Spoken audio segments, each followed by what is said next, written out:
Amen. Thank you so much. Good morning. Good morning. I welcome you this morning in the name of the God who sets the solitary in families and makes the barren woman the mother of many children. Come celebrate the Lord this day and his goodness to us. My name is John Kirkendall. I'm one of the elders here at Scots Kirk, and on behalf of the session and Pastor Jim Mitchell, you're most welcome to this celebration of Christ's victory over death and the grave. We have a number of different announcements to consider. The youth group, which ordinarily would meet at 5:30 this evening, is canceled on behalf of, I suppose, Mother's Day, so that those young people may spend some time with their families, whether they like it or not. The session will meet tomorrow night at 6:30, and we welcome your prayers for our deliberations, for the good of this congregation and its ministry in this community. Men's Berean Bible Study meets this week, Wednesday at 7 p.m., and there will be a work day next Saturday, the 14th of May, here at the church from 9 a.m. to noon. And if you're curious about it, I'll direct you to speak to one of the deacons for some details. Also, not in the bulletin, but I've been asked to announce the Vera family very generously invites all who are interested to a Memorial Day picnic on Monday, the 30th of May, at their house at 2 o'clock. And if you want details, see the Veras, because I do not have them.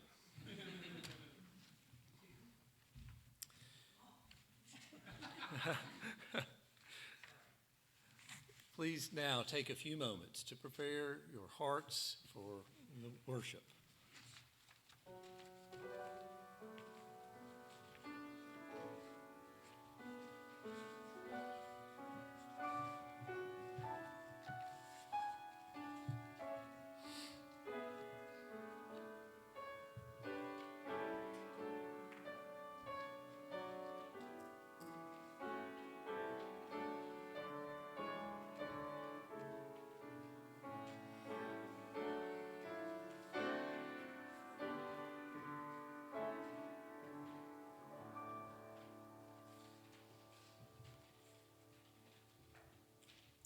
The call to worship this morning comes from the 50th Psalm. It is a psalm of Asaph. Hear the word of the Lord. The mighty one, God the Lord, speaks and summons the earth from the rising of the sun to its setting. Out of Zion, the perfection of beauty, God shines forth. Our God comes. He does not keep silence. Before him is a devouring fire, and around him a mighty tempest. He calls to the heavens above and to the earth that he may judge his people. Gather to me my faithful ones, who made a covenant with me by sacrifice. The heavens declare his righteousness, for God himself is judge. Let us celebrate this awesome God who comes in judgment and in might and in holiness by standing and singing together the first hymn. This is from the Red Trinity Hymnal, number 320, Rejoice, All You Believers.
Let's pray together. Almighty God, you who are our creator and sustainer and redeemer, Lord, we come before you delighting in the privilege we have of gathering to worship freely. And Lord, we know that we are not worthy to come in your presence, but for the work of Christ Jesus. And we praise you for his sacrifice, for his atoning blood, for his resurrection, and for his reign over all the earth. And Lord, we pray that the day of his return might be hastened, that we might see your redemption complete and the world made new. Lord, we thank you for this time of worship.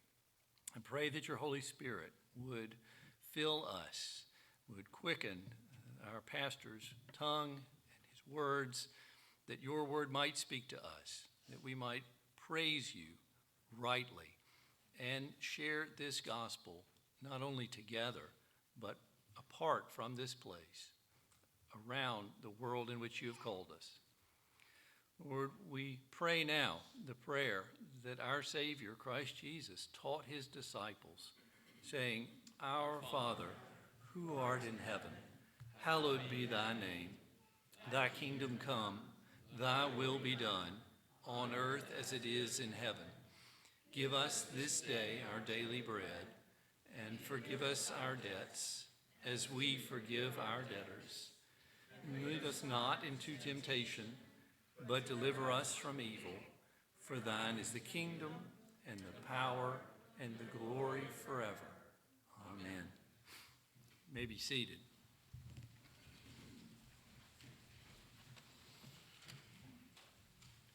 We come before the Lord this day acknowledging our inability to do so because of the sin which separates us from him, but also the grace through which he has forgiven that sin. There's a confession of sin printed in your bulletin.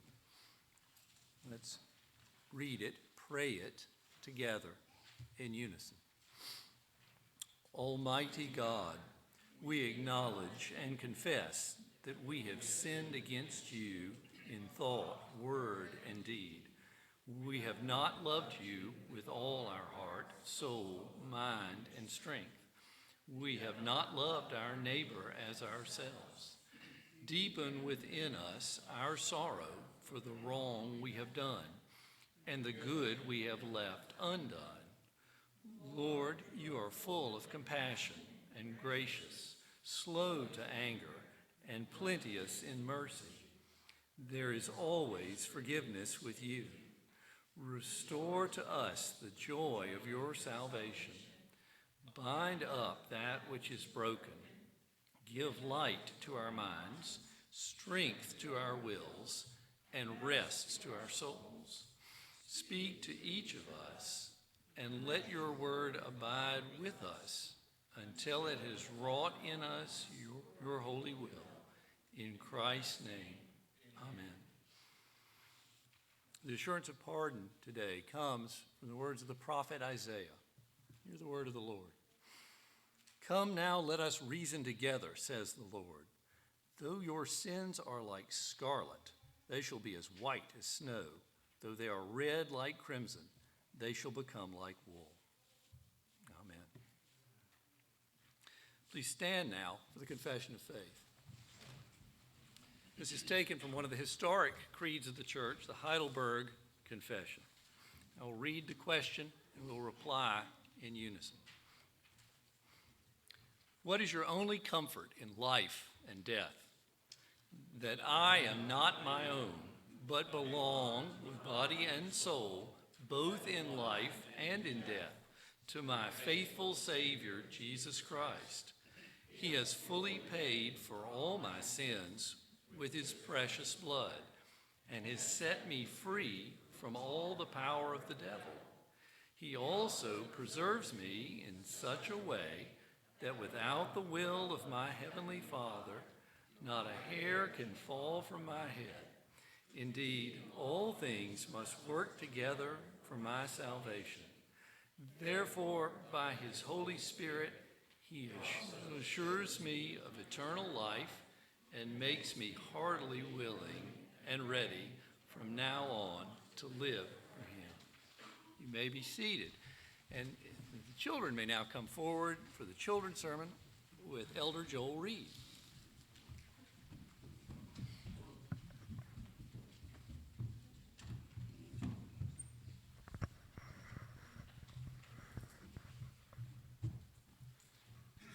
Okay, can we slide, maybe there we go. We can do that, right? How many of you have ever played sports? Yeah. Do you just get out there and immediately, let's say you're playing baseball, do you just get out there immediately and do everything right? No, it usually takes practice, right? You have to go out, you have to run, and you have to practice your batting, and if you're a pitcher, practice your pitching, and you got to be able to throw the ball and catch the ball. There's a lot you have to do in baseball, isn't there? And that way you can go out when it's time and you can play and feel confident, right? Well, do you know what? What if you prepared, but you didn't know when you were going to play? Would that be something you'd be thinking about? Yeah, it's one of those, you kind of usually know your schedule, right? Well, if you listen to the scripture today, Jesus is telling people, they asked, when is the kingdom of God coming? What's it going to look like? And Jesus says, it's not going to look like you think it's going to look. Don't go out there and follow them just because they say, the end is coming, follow me, we're going to do this. He says, put your faith and confidence in me and be prepared for the coming of the Lord every single day, because you don't know when it's going to come. It's told that it's going to come like a thief in the night. You're not going to know it's coming. So we have a God that sent his son to save us from our sins. And we need to be prepared. So like you train for baseball, you need to be reading the scripture, going to Sunday school, going to church, listening to your parents. They will help you be the Christian you are called to be, and you'll be ready whenever it's time. Let's pray. Dear Heavenly Father, we do thank you that you tell us in your word exactly what you expect of us. And you tell us that when you come again, we won't know the time or day. We pray that you would keep us faithful and faithful to you, faithful to your word, and be ready whenever you do return. In Jesus' name we pray. Amen.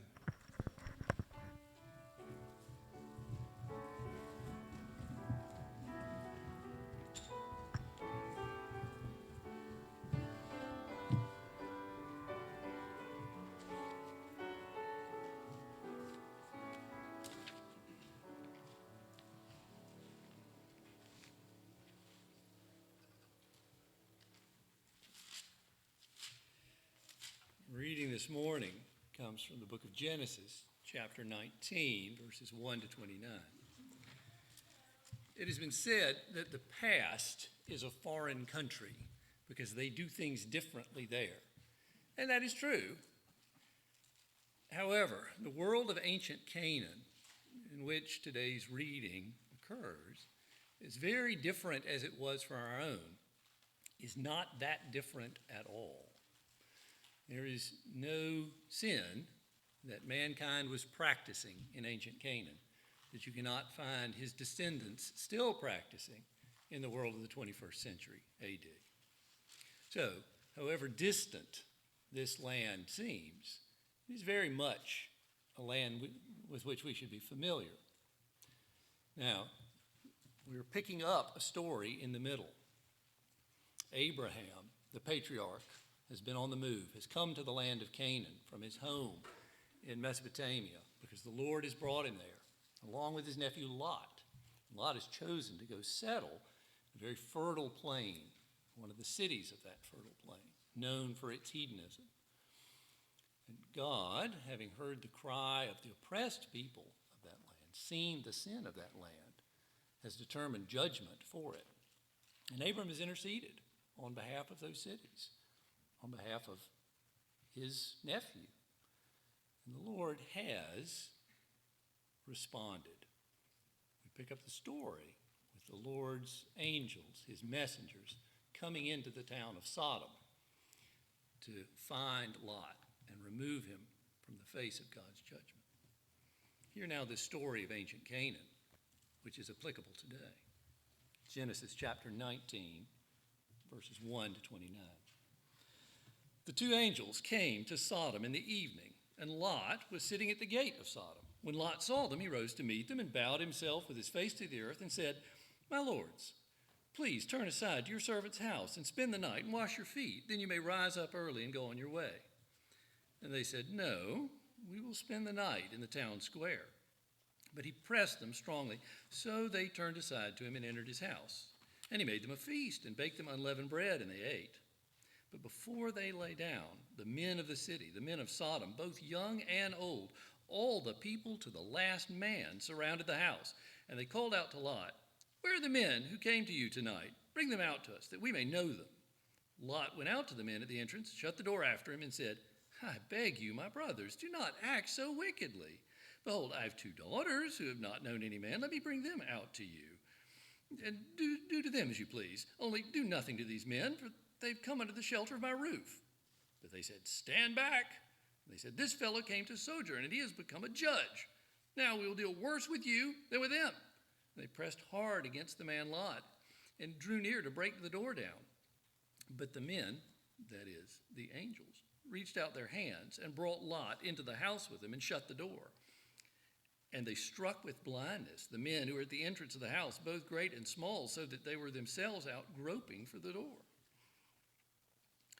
Then the men said to Lot, "Have you anyone else here, sons-in-law, sons, daughters, or anyone you have in the city? Bring them out of this place, for we are about to destroy this place, because the outcry against its people has become great before the Lord, and the Lord has sent us to destroy it." So Lot went out and said to his sons-in-law, who were to marry his daughters, "Up, get out of this place, for the Lord is about to destroy the city." But he seemed to his sons-in-law to be jesting. As morning dawned, the angels turned to Lot, urged Lot, saying, "Up, take your wife and your 2 daughters who are here, lest you be swept away in the punishment of the city." But he lingered. So the men seized him and his wife and his 2 daughters by the hand, the Lord being merciful to him, and they brought him out and set him outside the city. And as they brought him out, one said, "Escape for your life. Do not look back or stop anywhere in this valley. Escape to the hills, lest you be swept away."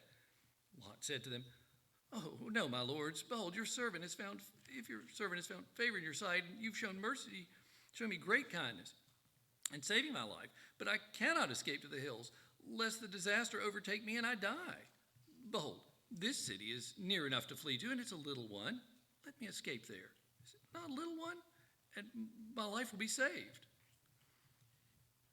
He said to him, "Behold, I grant you this favor also, that I will not overthrow the city of which you have spoken. Escape there quickly, for I can do nothing till you arrive there." Therefore the name of the city was called Zoar, or Little. The sun had risen on the earth when Lot came to Zoar. Then the Lord rained on Sodom and Gomorrah sulfur and fire from the Lord out of heaven. And he overthrew those cities, and all the valley, and all the inhabitants of those cities, and what grew on the ground.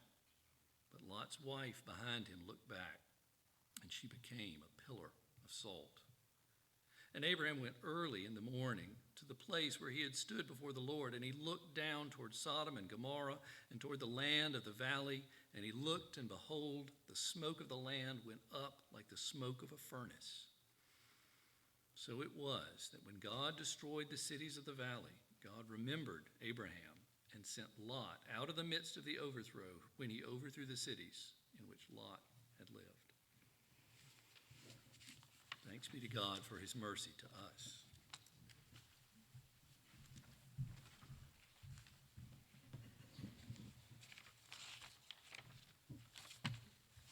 Let us go to the Lord once again in prayer. O gracious God, you are holy, holy, holy. As the angels proclaim in heaven, you are the one that always has been and is and always will be. May your name be glorified today in our presence and around the earth as every nation, tribe, and tongue gathers on your day to worship you. O Lord Jesus, you are gathering your sheep from all over this world, from every sort of people. You are doing a new work in Africa. We thank you for Lee Shelnut and how we have heard of the work he is doing in Rwanda and is to do there and in Pakistan as well. Father, we pray for your church to go forward in the work of ARP missionaries and the Ackermans and the hospital in Sahiwal, Pakistan. Lord, we pray that your gospel would be strong in Wales through the work of the Goodmans and with the Whitties in Spain as they minister to refugees from the Ukraine there as well. Father, bless them in that work. But as we come to hear your word, we recognize that we need the power of your Spirit to be at work here, just as your people all over the globe depend on your Holy Spirit for the conviction of sin, for initial faith, to be a turn from one who has a heart of stone to a heart of flesh, to know the Lord Jesus Christ savingly at all, but also to be sanctified, to grow in the knowledge of your word, to grow in grace, to become more like Christ. Shepherd your sheep, Lord Jesus, to become more like you today. Bless the family of God. Bless those who have difficulties today, for those in emotional distress. Lord, you know the things that give us anxiety and keep us awake at night. Calm the troubled soul with the peace that passes all understanding, found in the gospel and knowing who you are as the sovereign Lord, whose kingdom is everlasting, whose reign shall know no end. Lord, bless those who have physical trouble. We pray that you would heal those who are sick. Be with Frankie, who has COVID. Be with Mildred and give her healing. With Mary Kirkendall as well. Father, we pray that you would bless the child in the womb of Alyssa Pitko. Bless John and Alyssa and this young life. We ask that you would give physical safety and also lead this young soul to know Christ savingly in the days ahead and to glorify you all the days that you give. Father, we pray for kings and authorities all over this world. We ask that you would give them the wisdom to kiss the Son and to uphold your righteous law and nothing else. Thwart any plans they have to harm your people or indeed any human beings. We long to see the day when the innocent are protected. And Father, we cry out that you would give magistrates at every level protection for the unborn as a priority in the laws that they would pass in each state. And Lord, we pray for the Supreme Court, again giving thanks for the developments that we've seen, and know that you are sovereign over all the affairs of men, and that ultimately nothing at all depends upon a Supreme Court or upon the local magistrates or upon those who enforce the laws, but all depends upon you and your sovereign hand. So we look to you and ask for your help. We pray, Father, that you would bless the work of the church as the session meets tomorrow, as the synod meets in the month of June. And we ask for wisdom, that we would be faithful to your word, that you would have us do nothing contrary to it or beyond it. Lord, help us as the Associate Reformed Presbyterian Church, as a denomination, to plant churches, to send missionaries, to do the work that you've called us to do, and glorifying you. Father, we ask that Scots Kirk would be given opportunities to do short-term missions, to plant more churches in the Low Country. We pray for our brothers and sisters in Shem Creek and ask that you would bless them as well. Bless the new elders there. Bless them as they have recently become a particularized church. Bless Pastor Ben Carver as he preaches the word also today. Lord, bless all churches that preach Christ. We know that many denominations here in Summerville are proclaiming the truth, and we thank you for that, and we give you praise for them. May your word go out with power and conviction today all over this city. And Father, we thank you for our families, for our parents, for our mothers. We give you praise for those who taught us the truths of your word since our earliest days, for those who have given us material provision. We know ultimately all provision is from you, but you have used the means of such ones, and we thank you for your goodness that you have shown to us through that. Bless our fellowship today with one another in the family of God and with our families as those who have opportunity do so. We pray for those who mourn the loss of loved ones, of mothers who have already left this earth. As we think of them, Lord, we lift them up before your throne and ask for your mercy and your goodness and your grace to be clear. Lord, bless us. Do not allow us to leave as we have entered today, but change us and comfort us in the gospel of the Lord Jesus, his righteousness, his atonement. Bless us in him, we pray. In Jesus' name, amen. As we continue to worship today, let us sing once again from the Blue Notebook this time. Blue Notebook, page 16, He Will Hold Me Fast. And we'll join in on the second two verses. But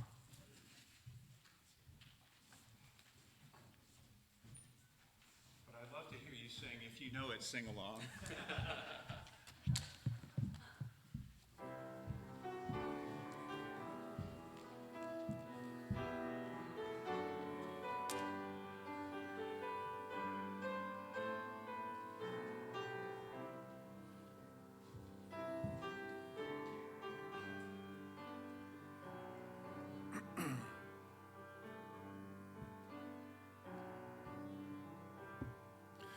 When I fear my faith will fail, Christ will hold me fast.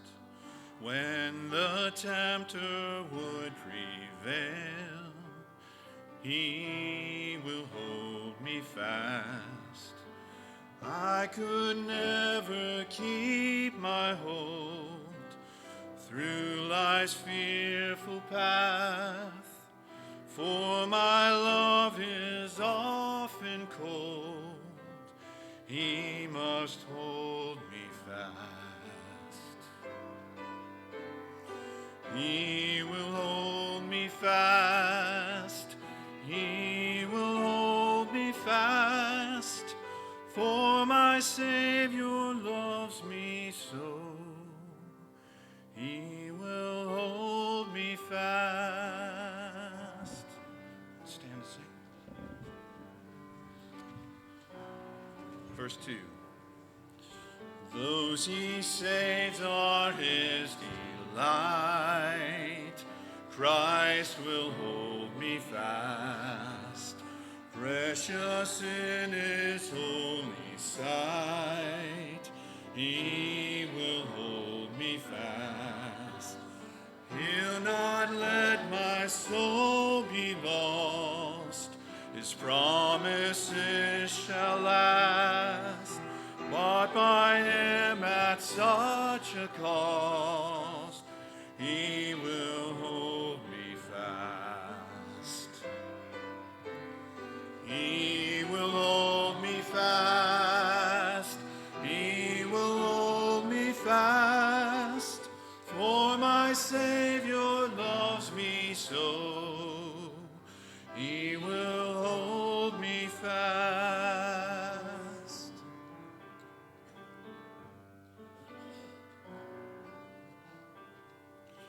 For my life he bled and died. Christ will hold me fast. Justice has been satisfied. He will hold me fast, raised with him to endless life. He will hold me fast till our faith is turned to sight when he comes at last. He will hold me fast. He will hold me fast, for my Savior loves me so. He will hold me fast. Amen. Let us pray. Oh, Father, Son, and Holy Spirit, we thank you for your abiding love. For you are a God of everlasting love. For before the creation of this world, you loved us in Christ. And we thank you, Lord, for how you are working that love out through the proclamation of your truth. May you use our very lives, use our tithes and offerings, our time and our treasure, so that your kingdom is known here in Summerville and around the world in word and in deeds of love and mercy. For we pray it in Jesus' name. Amen.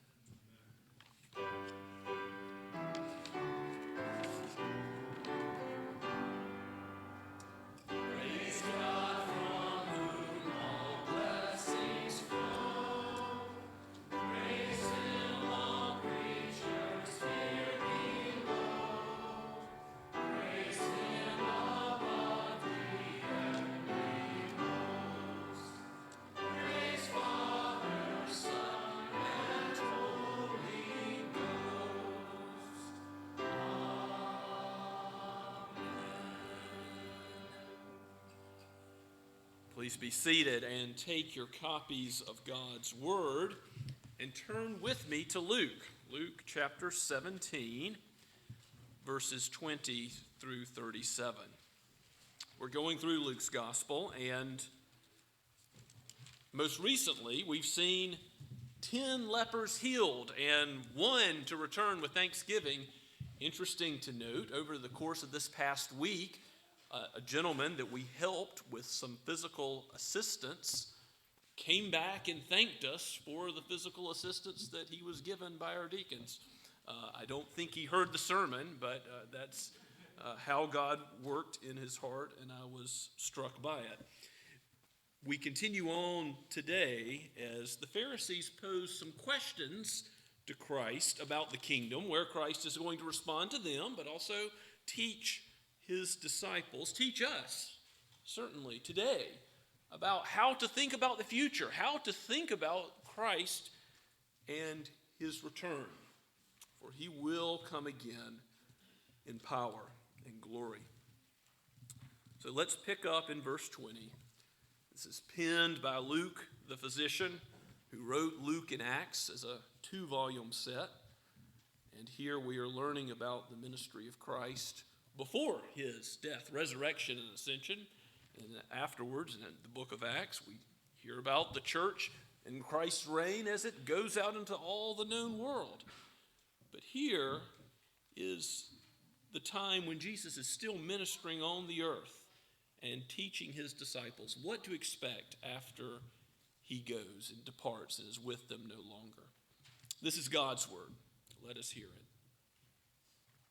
Being asked by the Pharisees when the kingdom of God would come, he, that is Jesus, answered them, "The kingdom of God is not coming with signs to be observed, nor will they say, 'Look, here it is,' or 'there,' for behold, the kingdom of God is in the midst of you." And he said to the disciples, "The days are coming when you will desire to see one of the days of the Son of Man, and you will not see it. And they will say to you, 'Look there,' or 'Look here.' Do not go out or follow them. For as the lightning flashes and lights up the sky from one side to the other, so will the Son of Man be in his day. But first, He must suffer many things and be rejected by this generation. Just as it was in the days of Noah, so it will be in the days of the Son of Man. They were eating and drinking and marrying and being given in marriage until the day when Noah entered the ark and the flood came and destroyed them all. Likewise, just as it was in the days of Lot, they were eating and drinking, buying and selling, planting and building. But on the day when Lot went out from Sodom, fire and sulfur rained down from heaven and destroyed them all. So will it be on the day when the Son of Man is revealed. On that day, let the one who is on the housetop with his goods in the house not come down to take them away. And likewise, let the one who is in the field not turn back. Remember Lot's wife. Whoever seeks to preserve his life will lose it, and whoever loses his life will keep it. I tell you, in that night there will be two in one bed. One will be taken and the other left. There will be two women grinding together. One will be taken and the other left. And they said to him, "Where, Lord?" He said to them, "Where the corpse is, there the vultures will gather." Let's pray and ask for God's help. O Holy Spirit, you have given your word, but without your aid, our minds will not understand it aright, nor will it be translated to our will or our emotions correctly. Help us, give us the strength to comprehend and to worship and to live out your word as becomes the disciples of Christ. And if any have not yet known Christ savingly today, would you prepare them for his return even now? We ask in Jesus' name, amen. How is the kingdom coming? When is it coming? As Joel already told the children, no man is going to know the day or hour. Christ teaches elsewhere about this subject. Here the Pharisees are asking the when and the how questions, and Jesus responds to them. You look back at verse 20. When the kingdom of God comes is the question, and Jesus answers, the kingdom of God is not coming in a way that's observable, with signs to be observed. And nor will they say, "Oh, look, there it is," or "there, over there. Behold, the kingdom of God is in the midst of you." Now, that's the ESV translation. In the midst of you is where the kingdom of God is. There's a variety of ways this has been translated. The most unfortunate is the kingdom of God is within you, because people tend to think that that means it's within each of you, within human beings. But the word there, the Greek word, can mean among you, in the midst of you, something like we're together and the kingdom of God is here, is the meaning. And specifically what Jesus is doing is he's pointing out to the Pharisees and his disciples, all who are gathered, that the king of the kingdom is right there. Jesus is the manifestation, first and foremost, of the kingdom of God. And so the kingdom of God is right here speaking to you. That's what he's saying.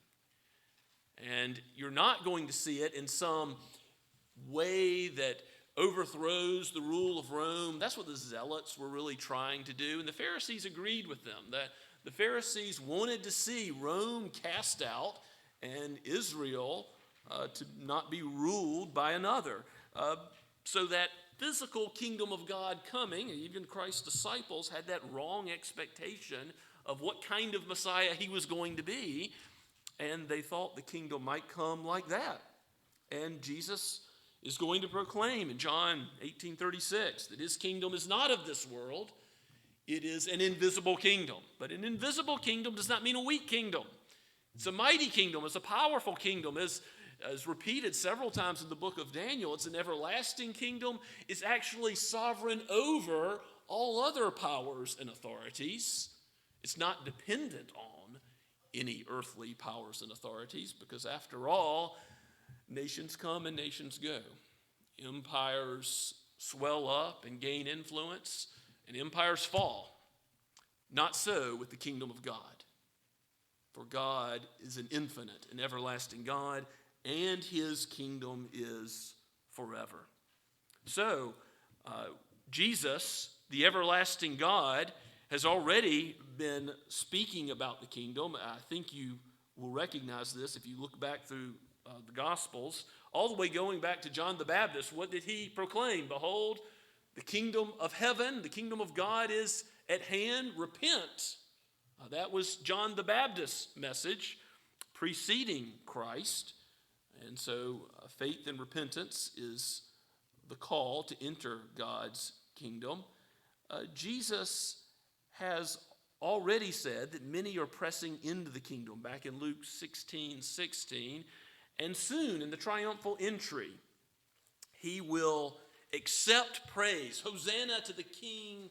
Hosanna to the one of David's line, the fulfillment of the King of David's royal line who is to come and deliver his people. Jesus accepts that praise as the fulfillment of the King of the kingdom. Now, if you know the Old Testament, you know that in 1 Samuel 8, many bad things come from Israel wanting a king like all the other nations.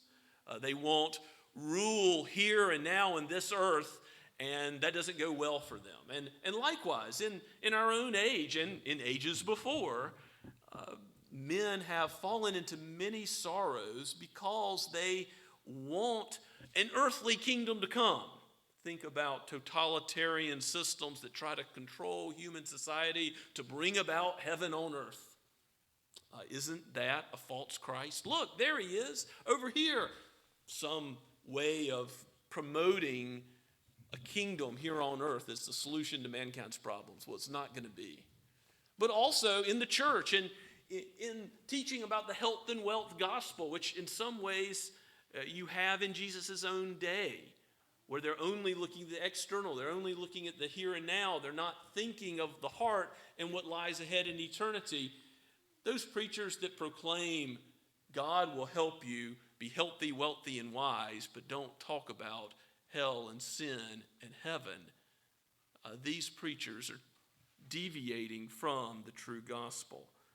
They're preaching something that is a false Christ, saying, look here, there, look anywhere but to the true Christ who is delivering his people. But Jesus tells us what to expect in the last days, and we'll keep going through our text, and we'll hear what he has to say. In verse 22, Jesus says, the days are coming when you will desire to see one of the days of the Son of Man, and you won't see it. So what's Jesus saying there? He's saying, you're going to expect me to return, to come again, and I'm not going to. Now, this is addressed in several of the letters of Scripture, and Peter says that 1,000 years is like a day is like 1,000 years, saying you've got to be patient. You've got to understand that Christ isn't slow in returning. You've got to make yourself ready for that day because it's coming still. It's not as if Christ has forgotten or his promise is nullified. And so Jesus is saying this is going to happen. And what will people do until that time? Verse 23, in the last days, between Christ's first coming and his second, they'll be saying, look here, look there, but do not go out or follow them. For what will his second coming be like? Verse 24, for as the lightning flashes and lights up the sky from one side to the other. Other places in Scripture talk about glory in the clouds, an obvious coming of Christ, where you're not going to have to ask, is that Jesus' second return? No, it's not going to be a question. It's going to be as obvious from one end of the globe to the other. Will it be live streamed simultaneously? I don't know. I just know that Christ is going to be obvious in his return all over the world at once as lightning flashes and lights up the whole sky. Some try to relate this to 70 AD and the destruction of the Jerusalem temple and Israel there. But I do think that even though Jesus predicts that event, that what we have in verse 24 is clearly referring to his second coming because of the all-encompassing language of a lightning that flashes and takes over our entire view in the sky. But Jesus is now going to back up the boat and say in verse 25, that's not yet. He's still with his disciples now. And first, they're going to have to be sad about his going, his leaving, his departing for a little while. And he reminds them once again, this isn't the first time he's warned them that he will go to Jerusalem to die. That's already happened a couple of times, and it will happen again in Luke's gospel. First, he must suffer many things and be rejected by this generation. Who's rejecting him? Well, the Pharisees that are standing right there, trying to trap him, trying to kill him, trying to come up with some excuse to treat him as a criminal. And there will be judgment for that. There will be a destruction that comes on Israel that is unlike anything before in 70 AD. It's interesting that later in his Olivet Discourse, Jesus is asked about the stones of the temple, how glorious they are, and he says they're not going to be one left upon another. And they say, well, what then is going to be the sign of this happening and the end of the age? Because they thought if the temple's going to be destroyed, as it was in 70 AD, just as Jesus said, if the temple's going to be destroyed, that must be the end of the age. That must be when Christ's return is. So these two topics Jesus addresses together in the Olivet Discourse, which is in all three synoptic gospels. In Luke, it's in chapter 21. Lord willing, we'll get there soon. I'll make some reference to it. But you have to understand when we're dealing with this topic that destruction that comes on the leaders of Israel for rejecting Jesus, that was a judgment of God for their rejection of the Messiah. But it's not the ultimate judgment of Christ coming in glory. And so he's going to lay out both issues so that we would understand and be ready when he comes again.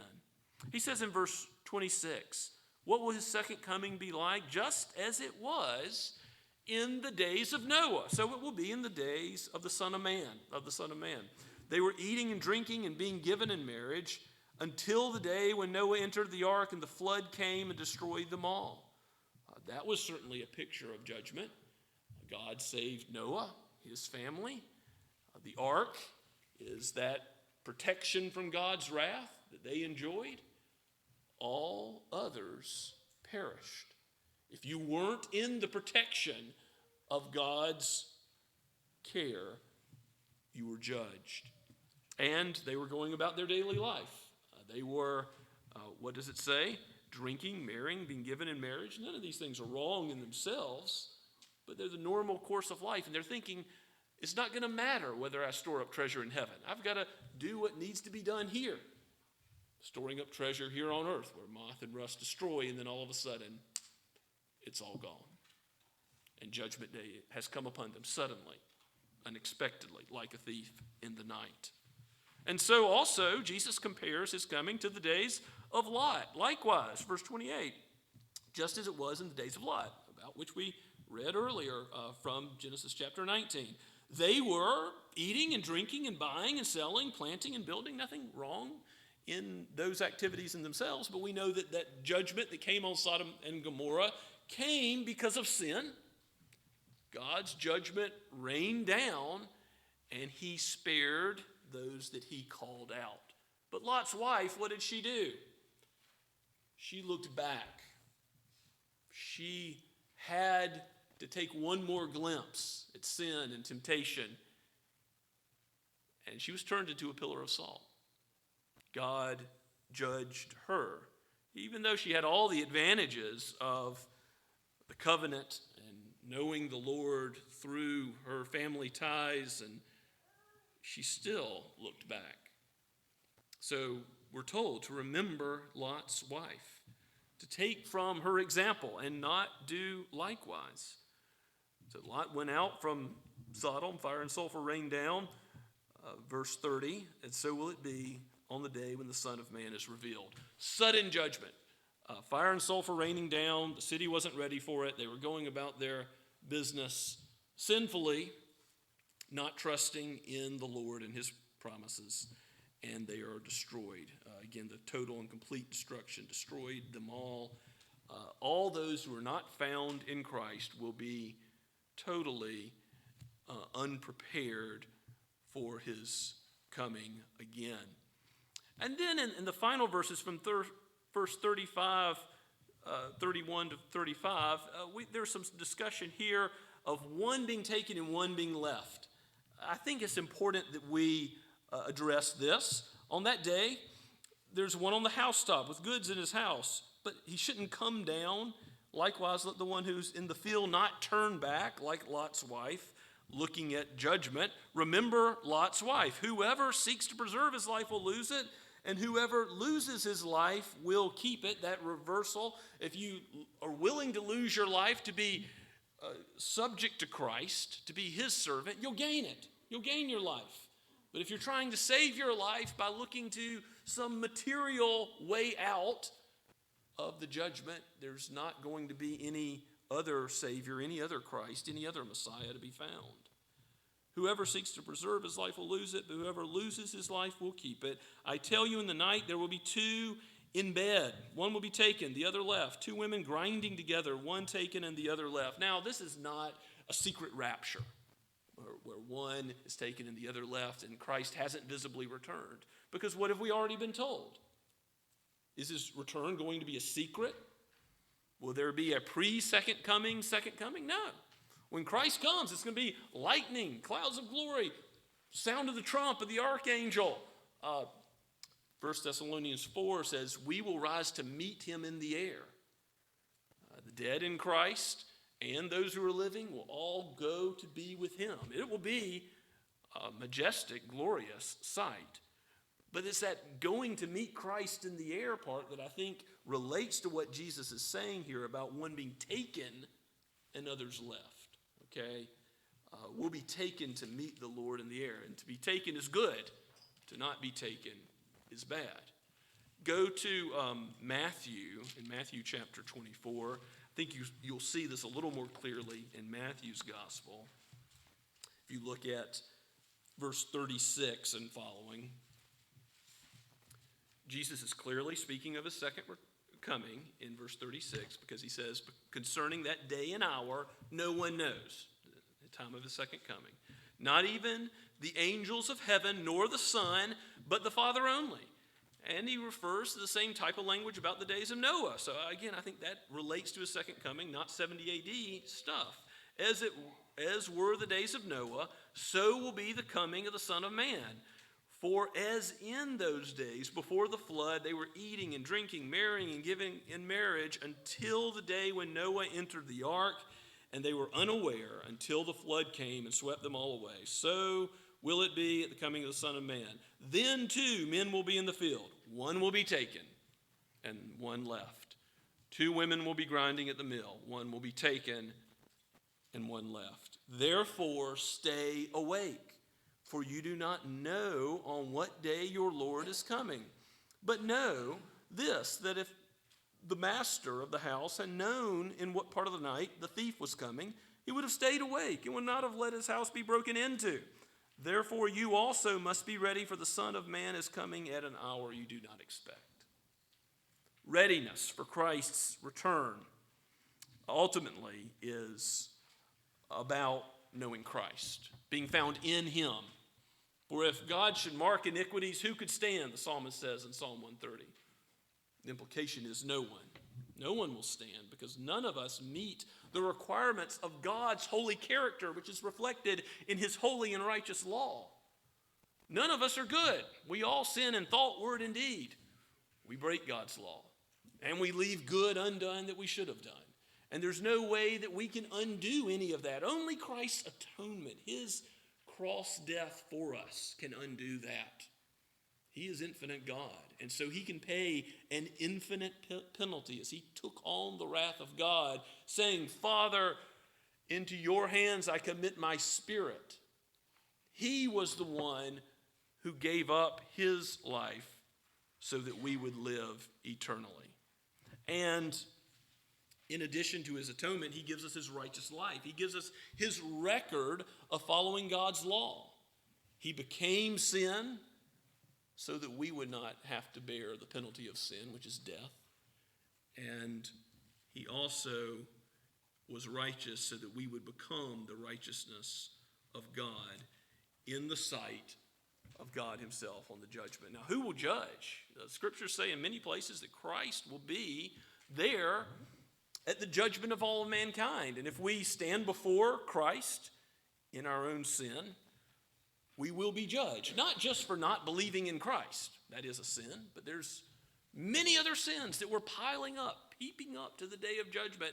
If we do not trust in Christ, we'll be standing based on our own record and will surely not be ready when he comes again. So how are we to be ready? To come to him with faith and repentance. To enter the kingdom of God, which, by the way, no one can do unless they are born again, Jesus tells Nicodemus. The Spirit takes out your heart of stone and gives you a heart of flesh so that you can believe, so that you know to glorify God for that faith and repentance that you have. It's something given to you by him. And having faith and repentance in Christ, you're then shielded from God's wrath on that day of judgment. You don't need to look behind at whatever's happening. Angel armies, the great scene that it will be. We don't know all the details, how much of it is metaphor and what will be literally occurring on that great day, the day of the Lord, as the minor prophets and the book of Revelation all detail. But we do know this: Christ will be victorious. Satan and all of his fallen angels will be cast in the lake of fire, along with all those that have not trusted in the Son. That is the second death. There is judgment for sin. But all those in Christ will drink freely from the water of life forever and ever and ever. We will enjoy the marriage supper of the Lamb, where we will commune with him and see him as he is, face to face, no longer through a glass darkly, but we will know him as we were meant to in the garden, before sin, before all went wrong, and there will never be any opportunity for things to go awry again. To be ready for Christ is to know the gospel, to trust in him. Now, perhaps you're like me, where your mother taught you that from your earliest days. That's something to be very thankful for. If you have a mother or father in the faith, you have a Sunday school teacher who's taught you the gospel, be thankful for that light. And remember Lot's wife, that just because J.C. Ryle applies this text to children of believers in a little pamphlet called Remember Lot's Wife. That's the title of it. You can look it up on the internet and it'll pop right up. You can read it for free. It's very worthwhile read, worth doing. But why does he say remember Lot's wife? Because she had all these advantages, and yet she still turned back to sin. She turned away from the saving gospel of grace. Maybe you're hearing this sermon today and you're thinking, I don't know about the judgment of Christ to come. It will come, and it will be a surprise to you, and you will be overwhelmed with sorrow if you've not trusted in him before that day. Hear the word and turn now while the day of salvation is at hand.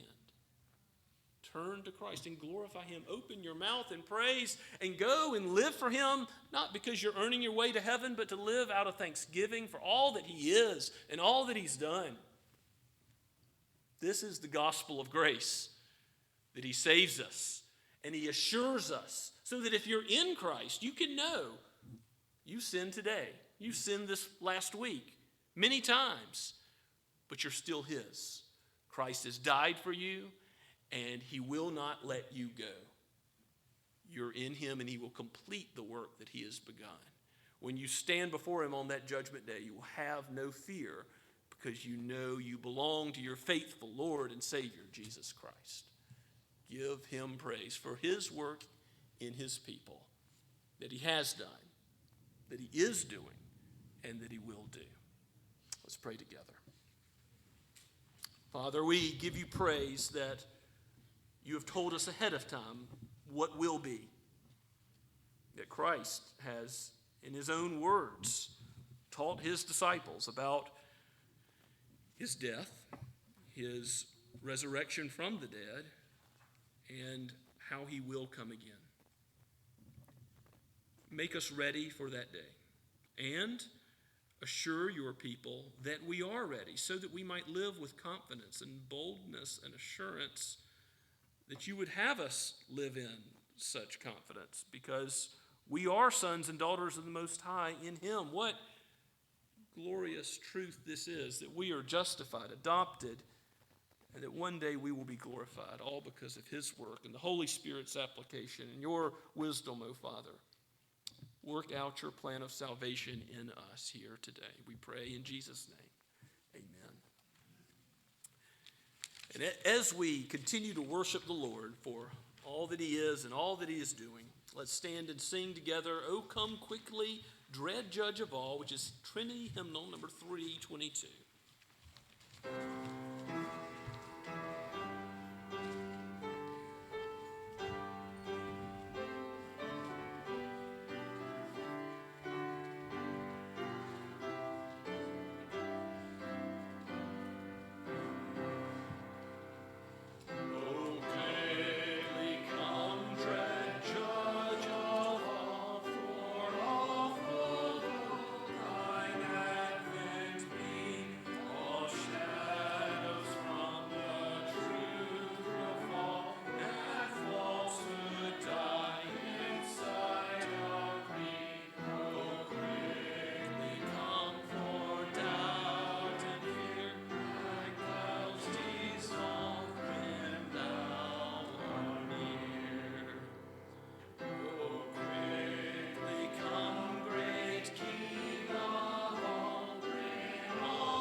Now go with God's blessing. May the Lord bless you and keep you. May he cause his face to shine upon you and be gracious to you.